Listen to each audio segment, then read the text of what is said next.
시카고 갈비의 명가, 시카고 갈비 하우스가 9시를 알려드립니다.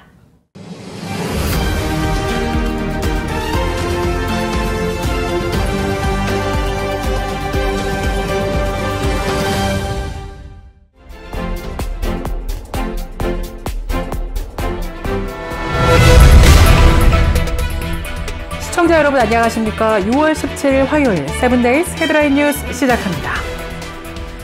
지난 월요일 이른 아침 일리노이 엘진시에서 12년 동안 거주해온 한 남성이 갑자기 들이닥친 연방 요원들에 의해 끌려가서 구금을 당한 사실이 전해지면서 지역사회 충격과 두려움, 공포심을 안겨주고 있습니다. 시카고 ABC7 방송이 보도한 내용에 따르면 이 남성은 서류 미비자이지만 범죄 기록 없이 12년 동안 같은 곳에서 가족들과 착실하게 지내온 것으로 알려졌습니다. 체포된 남성의 파트너는 최소 6명의 요원들이 갑자기 들이닥쳐 자신의 파트너를 무자비하게 끌고 땅바닥에 내던졌고 나머지 3명이 바로 수갑을 채웠다고 당시 모습을 영상으로 촬영해 공유했습니다. ABC7에 따르면 파트너 여성은 현재 임신 8개월 중이며 이 여성은 파트너가 서류 미비자라는 사실을 인정했지만 요원들이 영장을 제시하지는 않았다고 말했습니다. 트럼프 대통령은 이민자들을 구금하고 추방하기 위한 노력을 확대하고자 시카고를 포함해 로스앤젤레스, 뉴욕시 거주자들을 타깃으로 삼을 계획이라고 밝힌 바 있습니다. 한편 연방이민단속국의 무차별 이민자 단속이 확산되고 있는 가운데 건설업계의 고민도 깊어지고 있습니다. 전체 인력의 약 3분의 1 이상이 외국인 또는 외국 출신 이민자로 채워져 온 만큼 이민당국의 단속이 심해질수록 인력난도 더욱 심각해지고 있기 때문입니다. 주택건설협회는 미국 내 외국인 또는 외국 출신 건설 인력을 약 300만 명으로 추산하고 있습니다. 이 가운데 53% 이상이 캘리포니아, 텍사스, 플로리다, 뉴욕 지역에 밀집해 있다고 밝혔습니다. 주별 외국 건설 인력의 비율을 보면 캘리포니아가 41%로 가장 높았고 뉴저지가 40%, 플로리다와 텍사스가 각각 38%, 뉴욕이 37%를 차지하고 있습니다. 이어 일리노이와 조지아, 코네티컷, 노스캐롤라이나, 버지니아, 매사추세츠 등도 외국인 노동자 비율이 25%를 넘기고 있습니다.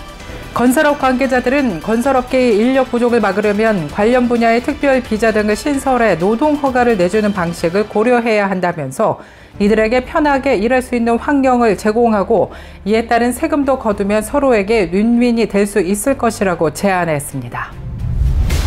수십 건의 무료 항공권을 얻기 위해 승무원으로 위장을 한 혐의를 받은 한 남성이 전신 사교와 공항 보안구역 불법 침입 혐의로 유죄 판결을 받았습니다.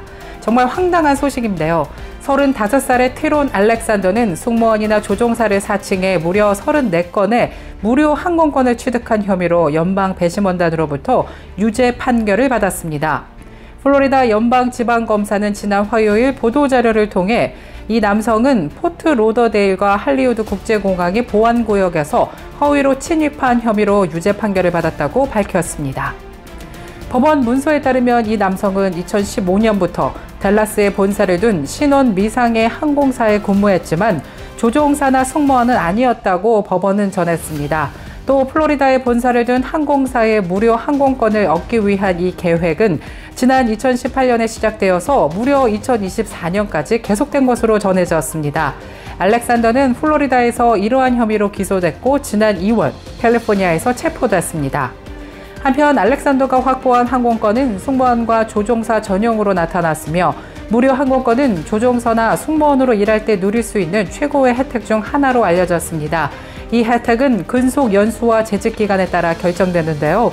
검찰 보도 자료에 따르면 알렉산더는 항공사의 온라인 발권 시스템을 이용해서 무려 7개 항공사에서 간헐적으로 근무했다고 주장한 것으로 나타났습니다. 그는 현재 전신사기 4건과 공항 보안구역 허위 출입 1건으로 유죄 판결을 받았습니다. 무려 34건이나 범행을 저질렀을 때 한 번의 의심이나 제지가 없었다는 것이 더욱 황당할 뿐입니다. 연방상원 공화당 의원들이 상원에서 계류 중인 감세 법안과 관련해 신규 전기차 구매자에게 주는 최대 7,500달러의 세액 공제를 법 공표 후 180일이 지난 시점에 종료하는 방안을 제안한 것으로 나타났습니다. 공화당 의원들은 또 중고 전기차 구매자에게 주는 최대 4,000달러의 세액 공제는 법 공포 후 90일이 지난 시점에 종료하는 방안을 제안한 것으로 알려졌습니다. 이와 함께 북미 조립을 포함한 구매 세액 공제 요건을 충족하지 않는 리스용 전기차에 대한 7,500달러의 세액 공제를 종료하는 방안도 내놨습니다. 현재 리스용 전기차는 북미 조립, 배터리 및 핵심 광물 요건 등 구매 세액 공제 요건을 충족하는지와 상관없이 세액 공제 대상에서 포함됩니다. 구매 세액 공제 요건을 충족하는 리스용 전기차는 180일 동안 세액 공제를 계속 받을 수 있도록 했습니다.